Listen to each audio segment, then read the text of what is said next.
అండి, అందరూ ఎలా ఉన్నారు? Welcome back to my channel. Muscle హార్ట్ది పార్ట్ 1 వీడియో చూస్తుంటే ఇది పార్ట్ 2 అండి. చూడని వాళ్ళు వెళ్ళి పార్ట్ 1 వీడియో కూడా చూడండి. లాప్సీ వండుకొని తిన్న తర్వాతకి నేను ఫస్ట్ జెండాలు చూపించాను కదా, ఆ జెండాలు పట్టుకొని దేవుని చుట్టూ 3 సార్లు అయితే ప్రదక్షిణం చేసుకొని దేవుడి దర్శనం అనేది చేసేసుకొని బయటకు వచ్చి టెంపుల్ ముందు అయితే ఆ జెండాలు అనేవి కడతారండి. ఆ జెండాలు కట్టే కార్యక్రమం అంతా అయిపోయిన తర్వాతకి ఇంకొక కోడిని అనేది తీసేసుకొని మళ్ళీ దేవుని చుట్టూ 3 సార్లు ప్రదక్షిణలు అనేవి చేస్తారు. ఆ కోడిని పట్టుకొని ప్రదక్షిణలు అనేవి కంప్లీట్ అయిపోయిన తర్వాతకి ఆ కోడిని కొప్పించుకొని వచ్చి ఇంకా వంట అనేది స్టార్ట్ చేస్తారండి ఎవరిది వాళ్ళు.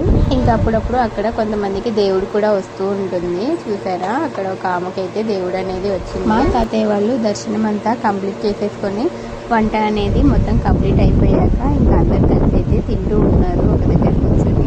లాస్ట్ ఇయర్ అయితే మా మమ్మీ వాళ్ళు వెళ్ళారు, ఈ ఇయర్ వాళ్ళు కూడా వెళ్ళలేదు. మా మేనత్త వాళ్ళు, బాబాయ్ వాళ్ళని, తాతయ్య వాళ్ళు అయితే కలిసి వెళ్ళారనమాట.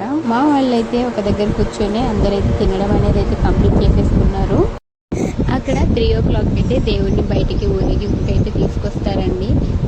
ఆ టైంలో అయితే దేవుని చూడడానికి భక్తులందరూ అయితే ఎగబడతారు. చాలా రష్గా అయితే ఉంటుంది.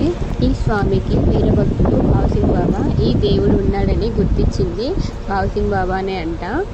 ఈ జాతర జరిగే రోజు 3 గంటలకైతే దేవుడిని గుర్రపు స్వారీ మీద అయితే బయటికి తీసుకొచ్చి భావసింగ్ బాబా సమాధి చుట్టూ అయితే 3 సార్లు అయితే తిప్పుకొస్తారండి.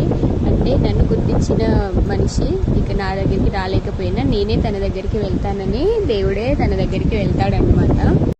ఇలా ఈ జరిగేదాన్ని చూడడానికైతే భక్తులందరూ చాలా ఎగబడతారండి. తొక్కిసలాటలు కూడా జరుగుతూ ఉంటవి, అంత రష్గా ఉంటుందన్నమాట.